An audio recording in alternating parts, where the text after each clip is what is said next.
Welcome to the Reality Taboo. It's February 1st, 2025. Today we're going to be starting off with pardons. I'm going to give a brief overview of pardons in the context of the U.S. federal government. The President of the United States has the power to grant pardons for federal offenses under Article 2, Section 2, Clause 1 of the U.S. Constitution, known as the Pardon Clause. Quote, the President shall have power to grant reprieves and pardons for offenses against the United States, except in cases of impeachment. This pardon power only applies to federal crimes. The governors of the states are given the pardon power for their respective state crimes. Often the term pardon is used to describe two separate, although related, terms. So there's the full pardon and the commutation. The full pardon completely forgives a person for a crime, restores their lost civil rights so they can vote, hold office, serve on a jury, versus a commutation just reduces a sentence but doesn't erase the conviction, and the person remains guilty of the offense. So I wanted to this week start off by discussing the pardons, specifically the pardons that Biden issued on his way out and the pardons that Trump has issued in his first week or so of his second term. So Ness, what's your take on the pardons, specifically the Biden pardons and the Trump pardons, and then what can you extrapolate from those and to maybe extrapolate into broader takeaways? Well, I think in both cases, they are instances of rewarding friends and punishing enemies. I think it sets a very encouraging, aggressive, assertive tone for the second Trump administration that he's doing these out of the gate. Historically, conventionally, pardons get a lot of focus as an act, as sort of a last act of what an outgoing lame duck presidential administration will do. It's kind of the last couple of things that they do before the power slips away from them completely. And in Trump's case, the second time around, he is putting literally thousands of pardons up front, day one, pardons that are there as a statement to what the tone and the outline of the second administration is going to be, that it is not going to be contingent upon getting managerial class approval for his actions, that he's not going to go through the spectacle that consumed so much of his first term. For someone who fancies himself as a deal maker, someone who is interested in haggling for things, trying to come to some sort of agreement, to build some sort of consensus, what he's doing now instead is really asserting himself in a way that is more characteristic of how he was portrayed in large part by his enemies the first time around, and through the second and third campaigns as well, presidential campaigns as well, that how he was characterized, but not how he had actually acted. And I think now he is more fully fulfilling the role of the assertive dictator, benevolent dictator from my perspective, that was lacking in his first term. It's notable too that these pardons are not aimed at the general public. In the case of the J6ers, as we went over last week, they're polling data showing that support for the pardons of the J6ers is in the 30s percentile, and opposition to those pardons are in the upper 50s and lower 60s. So this is by almost 2-to-1 margin. Americans don't want the J6ers pardoned, and yet Trump issued blanket pardons for virtually everyone involved, even those who weren't in the state at the time that the riot occurred, who still received double-digit year-long prison sentences. He pardoned those people as well. And then in the case of Ross Ulbricht, which we'll spend some more time talking about here shortly, that was someone who was not a household name. I suspect his name recognition would rank in the single-digit percentage among the American public, probably even now, and definitely prior to the pardon that Trump issued to him. So these things illustrate that he is cognizant and rigorous in the application of the pardon power as a means of rewarding his allies, even at the potential expense of some broader Democratic approval rating. And in the case of Joe Biden, I think it is similar. Suppose you could make an argument, I think it's a little bit convoluted, that the reason he issued the pardons, the legally preemptive pardons of the January 6th committee members and of Fauci was to cede the rhetorical ground to make it appear as though they were already being persecuted by the incoming Trump administration, and therefore he was doing that to create or to further underline the assumption that Trump is some sort of vindictive dictator. But I think more realistically, he was simply protecting friends and family members and political allies.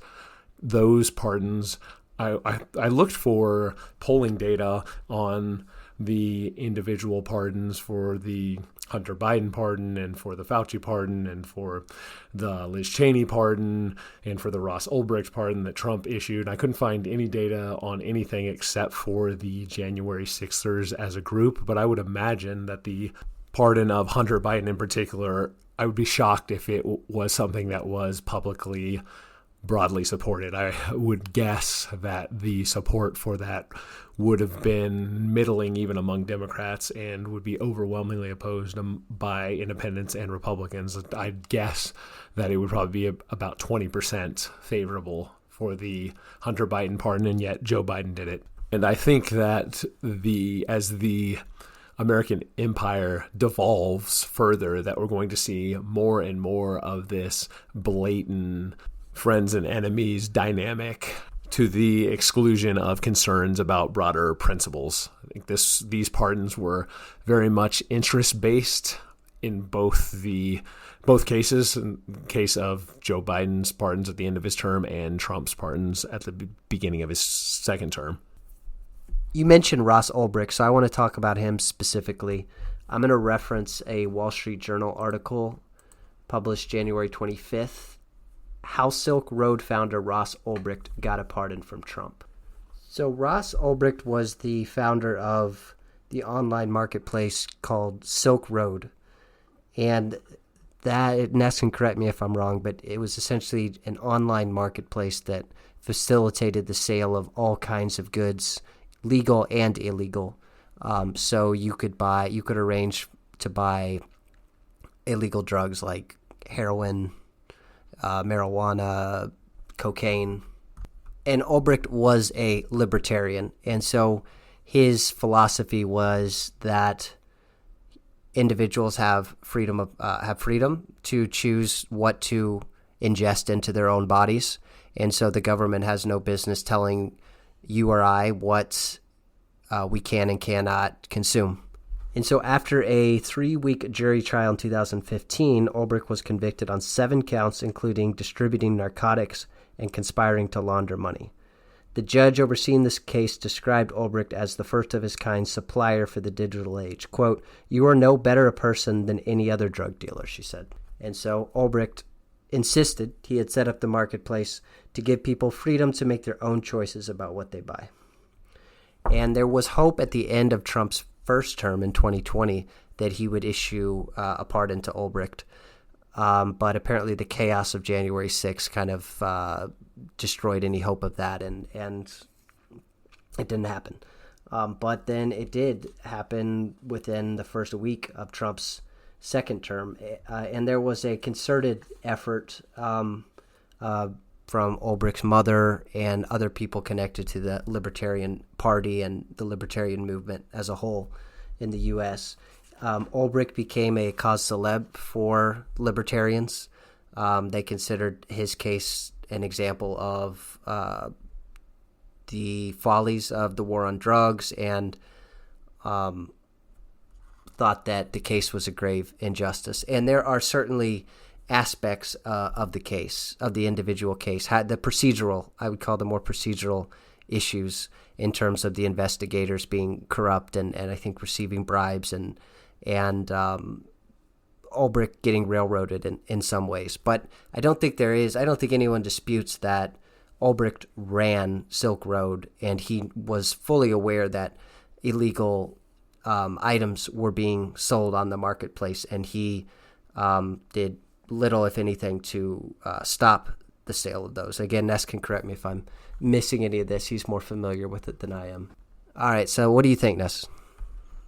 I think the idea that he is no better than a street drug dealer is missing the mark, because he's not accused of selling the drugs himself. He's simply setting up a marketplace where he allowed illegal purchases to be made. But of course, you can make the same argument in all of the major cities across the country through most of my life up until recently when this stuff became legalized. But when I was younger, it was, and it still is technically, a federal crime to sell marijuana, and yet it happens everywhere all the time, and all the authorities know it's happening, and they don't do anything to stop it. So I think that's more analogous. Any random big city mayor is as guilty of allowing illegal drugs to be bought and sold in the marketplace that they have jurisdiction over as Ross Ulbricht was,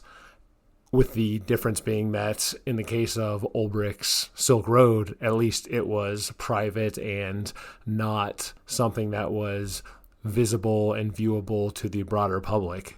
So, Ness, let me just ask you simply, do you support Trump pardoning Ulbricht? Yes, and for the predominant reason that the article you're referring to gets at the very last paragraph from that Wall Street Journal article that you had referenced, reading now. Quote, in granting the pardon, Trump said he saw his own experience reflected in Ulbricht's. Quote, the scum that worked to convict him were some of the same lunatics who were involved in the modern-day weaponization of government against me, unquote, he said. Broader, unquote. So yes, much more on account of it being in Trump and by extension my perceived interests more than on account of some broader principle. This is the same Justice Department that has Douglas Mackey rotting away in prison for posting something on Twitter in 2016. But they did absolutely nothing to stop any of the Summer of Love cities burning and several Americans being butchered in cold blood in uncontrollable riots.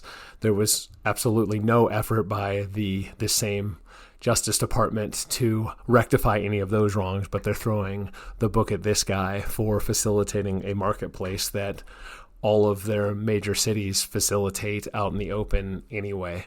I don't think the weaponization is anything new. It's just finally that the right half of the country, traditional heritage America, is finally figuring out that the enemies are weaponizing the Justice Department against them, and so they need to turn around and weaponize it against their enemies, or they're going to be ground into dust.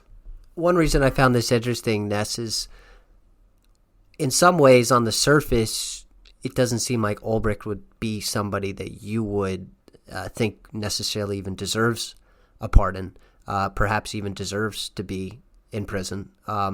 He is, no doubt, he is making it easier for people to consume narcotics.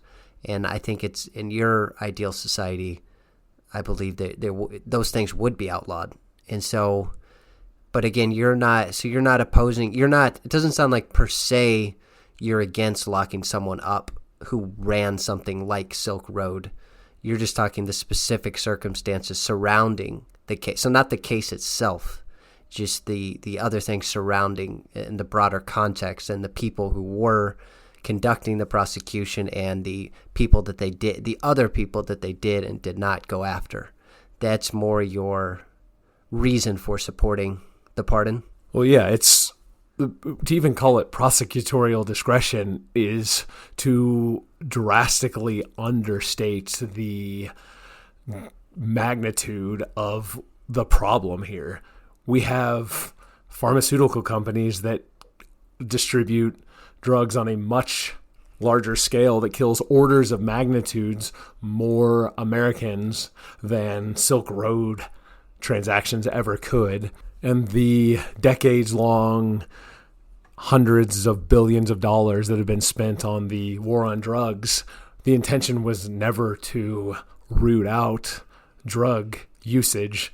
It's instead always been a mechanism to use targeted prosecutions. If you wanted to win the war on drugs, the way to do it is not particularly complicated. What you do is you immunize the users and slap big rewards for those users for turning in the dealers, and you reserve draconian punishments, but exclusive punishments for dealers, and you leave users completely alone, or you even monetarily reward them for turning in the dealers. And you can create a situation that would drastically reduce, certainly more than what it is now, where it's easy for someone like myself who has never consumed an illicit drug in his life, but could easily get his hands on them if he wanted to. The fact that that is the state of things in a world where there's been a decades-long war on drugs, I don't think that is attributable purely to incompetence on the part of the authorities, on the part of the state. It's because that is the way that the state wants it. It's very useful to be able to nail people on drug charges when you want to get them for whatever reason, because you perceive them rightly or wrongly. And in the case of Ross Ulbricht, maybe not as rightly, but in terms of the libertarian movement, especially the Misesian end of the libertarian movement, I think it is correct that the state views them as a potential enemy. And so that is why they went after Ulbricht. It wasn't because he was facilitating illicit drug sales. Again, that happens everywhere all the time without any systematic restrictions or enforcement against it happening. As I mentioned, Ross Ulbricht had been a cause célèbre for the libertarian movement and the Libertarian Party. And so I started thinking, what does it say about that party and that movement that a person like Ulbricht became such a lightning rod, and why his cause became so important to many libertarians? What do you think, Ness? You're pretty familiar with the libertarian movement. Well, I think, first of all, the Wall Street Journal article does not mesh with what people close to Ulbricht have said has happened. Like Megan McArdle, who is the chair of the Libertarian Party, said that Donald Trump first heard of Ross Ulbricht in the fall, or either the summer or fall of 2024. So the idea that there was some potential pardon on the table in 2020 doesn't mesh with that at all. I'm not privy to who's telling the truth there, or where the Wall Street Journal is getting that information from.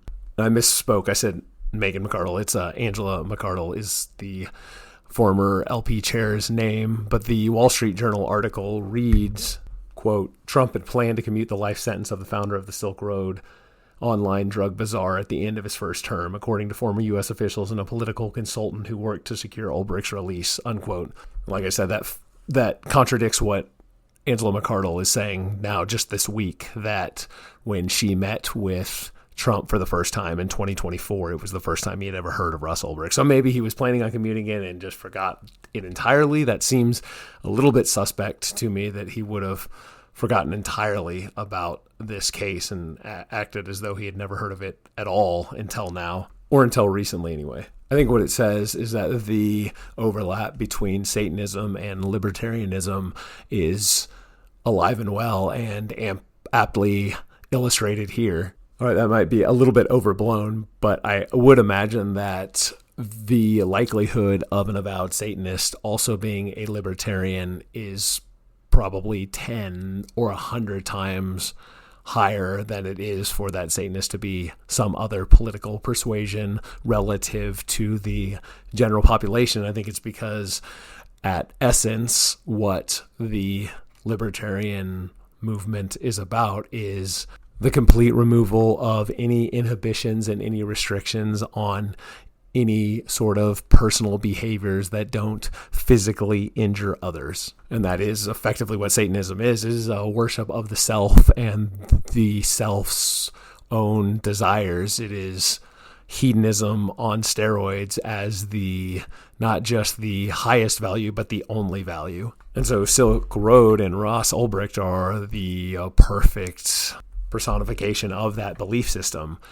He, on Silk Road, although it's generally thought to be a marketplace kind of like Craigslist or eBay with no restrictions at all on illegal substances, he did preclude any buying and selling of firearms or other types of munitions on account of being in opposition to facilitating the ability of people to enact violence against other people. So beyond that limit on physically injuring others, everything else was given free rein. And so that gets to the essence of what libertarianism is about, personal libertinism. And I'm describing here lifestyle libertarianism. There is another form of libertarianism I consider political libertarianism that doesn't have anything to say as far as anything to say philosophically in terms of how a life should be lived and what a good life is. The political libertarianism is primarily driven by an opposition to any sort of political interference in how people conduct their lives, but it doesn't necessarily indicate a desire to, on a private or individual level, indulge all of one's instincts and urges without regard to prohibitions that are either religious or historical or otherwise conventional in nature. Yes, I would put people like Ron Paul in that category. Yeah, Ron Paul was more indicative of that political version of libertarianism rather than libertarianism as a sort of life philosophy. And though Ron Paul is probably the best known libertarian in the country, he is a more polarizing figure in the libertarian world than Ross Ulbricht was. There are certainly contingents of libertarians who are not warm towards Ron Paul, and certainly were actively hostile to Ron Paul in 2008 and 2012. I think like the Reason Crowd and the Cato Institute that notably, famously, were opposed to Ron Paul.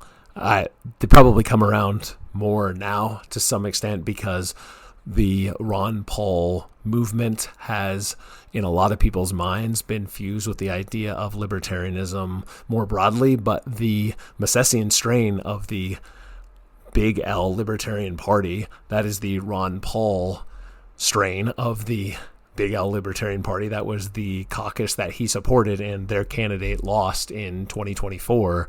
And so the Libertarian presidential candidate, was not a Ron Paulian at all. When I say Misesian, getting a little bit into the weeds here, that's after the Austrian economist Ludwig von Mises.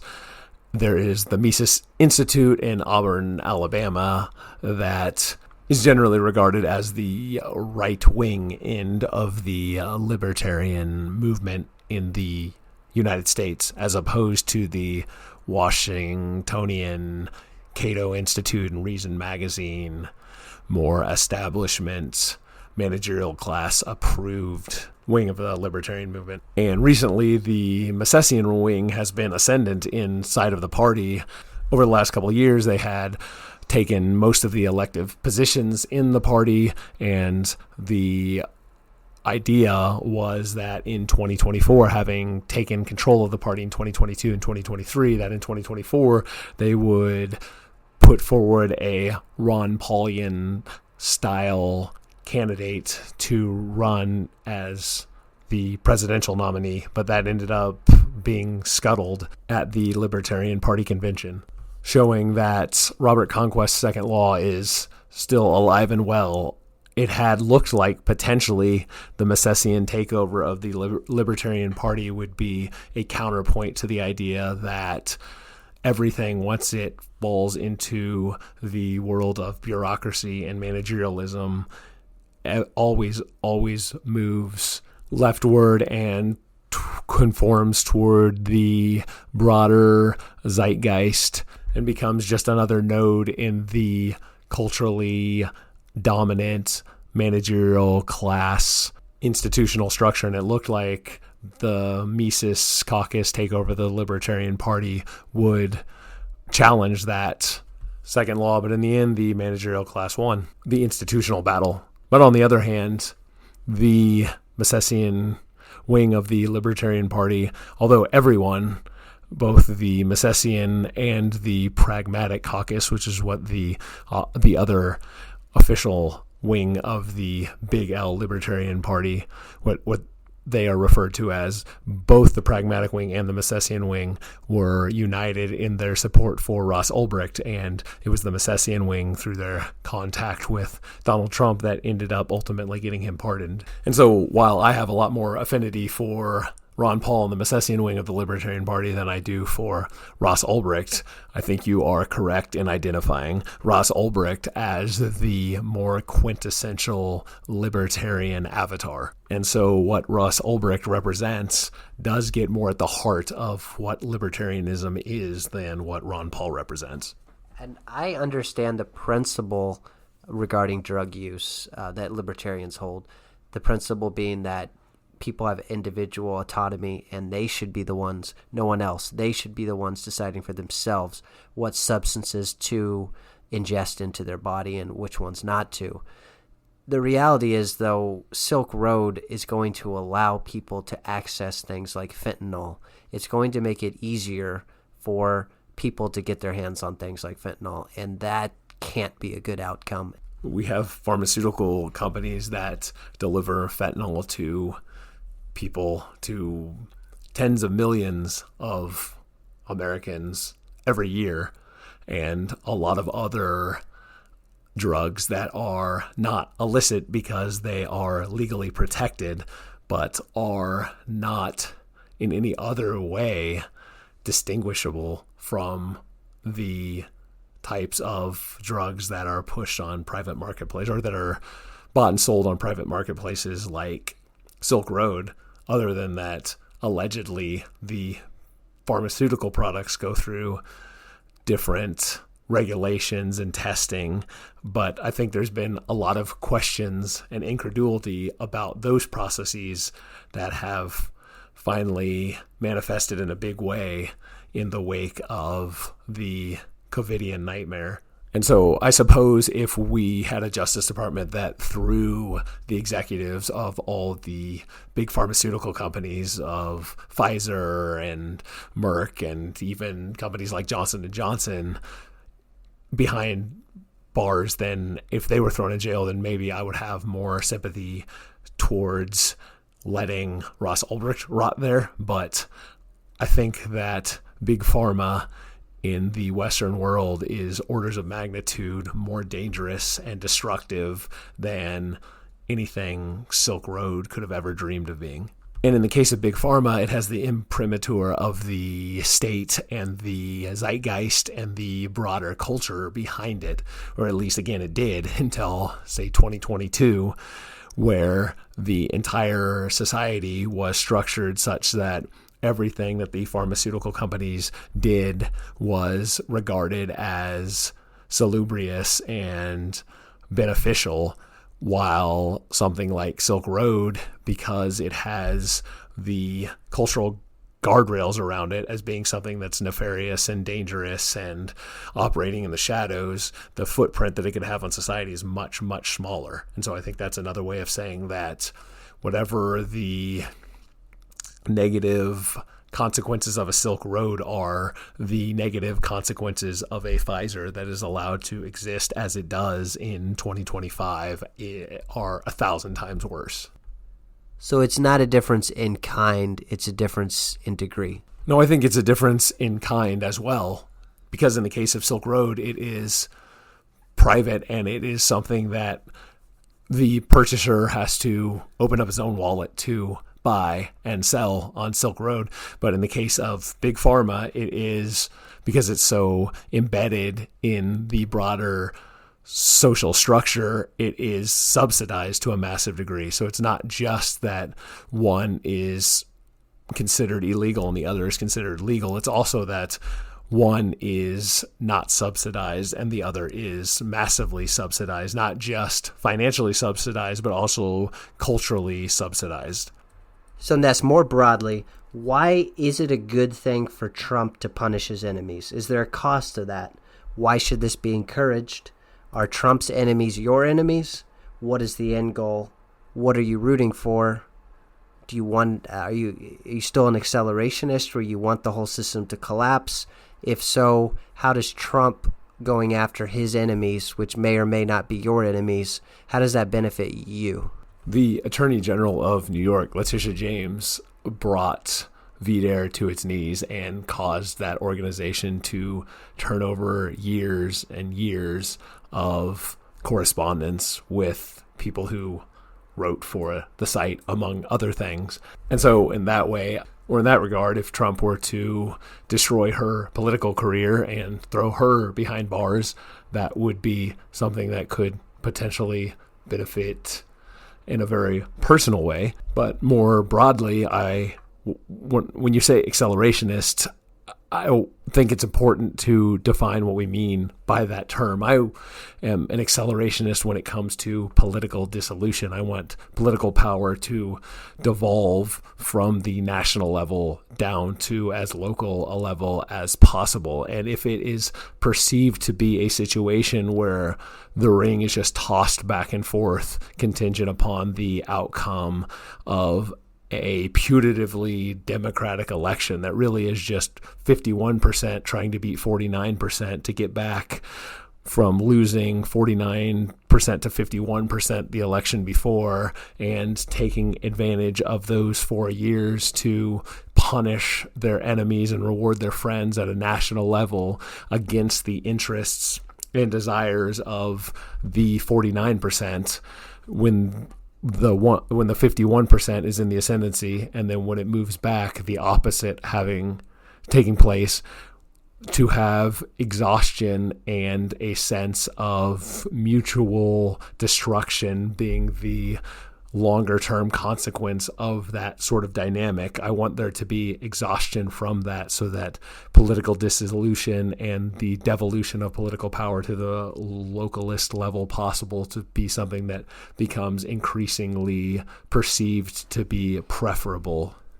Is it possible, though, that the kind of things Trump is doing, which I think is safe to say they're provocative, if nothing else, they could result in things sort of spinning out of control and things getting more and more chaotic and not leading to this dissolution that you're talking about? Is there kind of almost a optimism or an assumption or a educated guess that this kind of action that sort of just polarizes people and stirs things up, I'm not sure if that's the right term, that will necessarily lead to the outcome that you're talking about? Couldn't it just as easily lead to something worse? I'm not sure what you mean by something worse, because this is the argument that's frequently made in opposition to celebrating what Trump is doing. But what Trump does has no bearing on what the managerial class, what the deep state will do when it has power. The fact that Trump's first term was a lot of bluster and virtually no action didn't result in a tempered and moderate Biden administration. The Biden administration that came in after Trump was more vindictive and vengeful and petty and punishing than anything that had come before. And so no matter what the right does when it has power, it's not going to stop the left from trying to punish its perceived enemies and reward its allies. And so it's either increasingly becoming a new barbarian, a sort of a footstool of a neoliberal establishment that hates middle America and will do everything in its power to grind them into dust without fighting back, or trying to fight back when you have the ability to fight back, such that the persecution that you suffer under the bondage of an American empire that doesn't care about you at all, that is perceived increasingly to be costly by as broad a segment of the geographic population that is contained within the American empire's borders as possible, I think is a good thing. I'm not saying that I can articulate at all or presage how it's going to play out, but I think anything that undercuts faith in the system as it's currently constituted is a good thing, because I think it's corrupt from the roots all the way to the top branches of the trees, and it needs to be completely deracinated in terms of political power. So I don't want to have it be conceived of as accelerationism, meaning that I want some sort of Mad Max scenario where the toilets stop flushing and the lights stop working and the grocery store shelves are empty.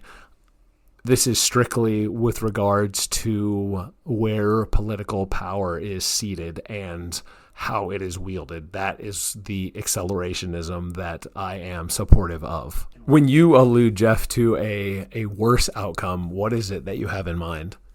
General lawlessness. So maybe something like we saw during 2020 on steroids, something like that. Just general chaos and looting and lawlessness, and an even more porous southern border.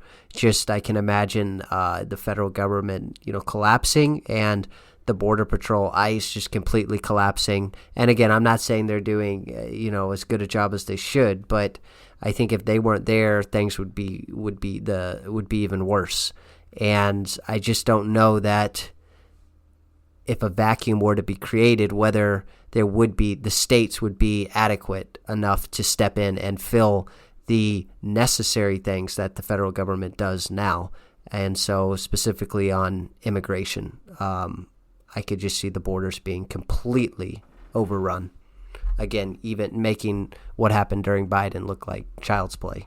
I think a collapse of the federal welfare state would do more to turn away or to lessen migration than the existence of a welfare state during Biden's term did, and whatever his Border Patrol was permitted to do that allowed several million, maybe tens of millions of illegal aliens to come into the country over a 4-year period. And additionally, if there was political dissolution at the national level, that would provide the impetus and the sense of urgency for the states and for even more local jurisdictions to step up to replace the lack of order that the national government was no longer able to provide, to the extent that it's even providing it at all. There would no longer be the formal idea that, hey, the federal government has this, so we don't need to worry about it, because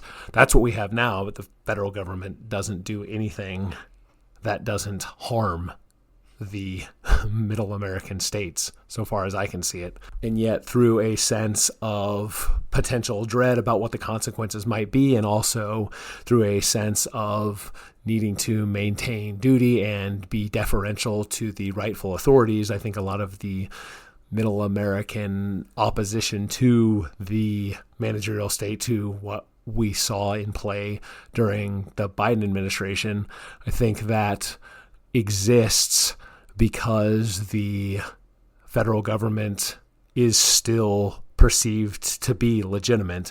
And as it becomes viewed as less and less legitimate, to the extent that the political authority vested in Washington, D.C., the Potomac River, if that collapses, then that sense of deference and duty to an empire that hates its subjects will be lessened. And I think, again, that will be something that will be beneficial and necessary, and I think ultimately inevitable as well. I guess that's baked into the term accelerationist, that the perception is that this is going to happen inevitably anyway, and since time is not on our side, the sooner it happens, the better. Well, Ness, You're white pilling me on dissolution. We're going to wrap this episode up by briefly revisiting something we talked about last time, which was the cabinet picks, Trump's cabinet picks.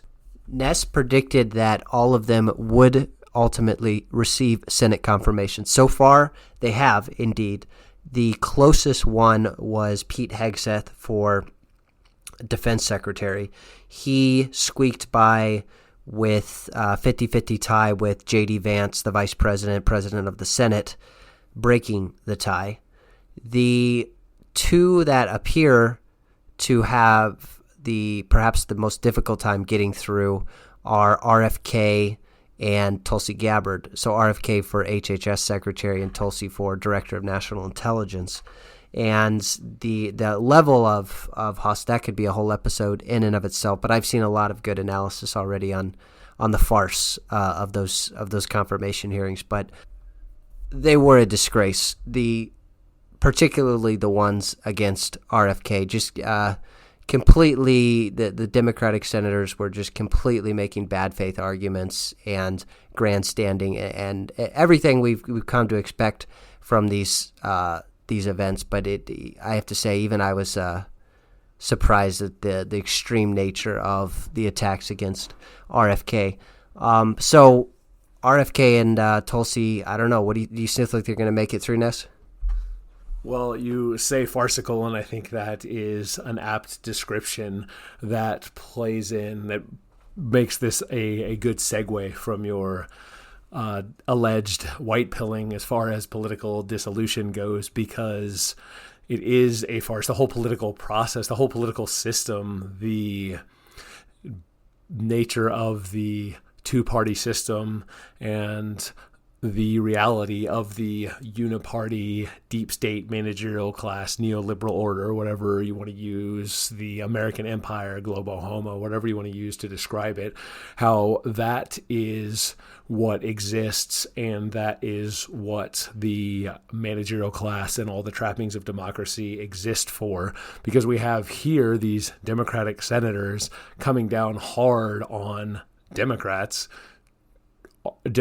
who do not stand to benefit much from the direction that they've taken. There have been enormous costs to both of them. In the case of RFK, he comes from the closest to an aristocratic line that we have in America, being a Kennedy and being the nephew of a former president and someone who was highly respected by the managerial class. As recently as 2000, the aughts, in 2008, he was considered as the head of the EPA under the first term of the Obama administration. And in the case of Tulsi Gabbard, the skids had been completely greased. She was one of the up-and-comers. She was the AOC before AOC in terms of being celebrated by the corporate media and being someone who was going to be fast-tracked to being one of the most prominent public figures in the inner party, in the Democrat Party. And so in the case of both RFK and Gabbard, they stepped away from that and challenged certain aspects of the state as it existed that they perceived to be corrupt without changing their underlying ideological beliefs. Gabbard and RFK are more liberal, more leftist socially and culturally than most of the Republicans, certainly in the way that they publicly present themselves, far more so than, say, Marco Rubio is. And yet he sailed through 100-0. He faced no votes at all, no serious opposition from anyone in the Democrat Senate, despite being a Republican, while the Democrats, RFK and Tulsi Gabbard, are looking at a situation where they are likely to get no Democratic support whatsoever. But to stop avoiding answering a question,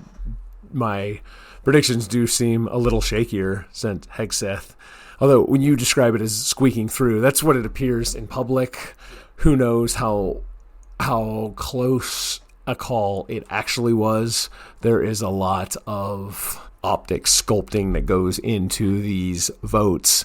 And so it's certainly possible that to maintain a certain level of acceptability among the managerial class establishment, that the Republican Party permitted Murkowski and Susan Collins to vote against Hegseth, knowing that he would ultimately be confirmed. And if it was looking like he wasn't going to be confirmed, there was some other member of the Senate who was going to vote against him for some other reason and couldn't be persuaded otherwise, that maybe you would see their votes or one of their votes flip to end up making it again look like a 50-50 split. But ultimately, the confirmation is not like horseshoes or grenades. It doesn't matter how close or far you are. It just matters if you get there or not. It is an all or nothing thing. You are confirmed if you get 50 plus the VP, and you are confirmed if you get all 100.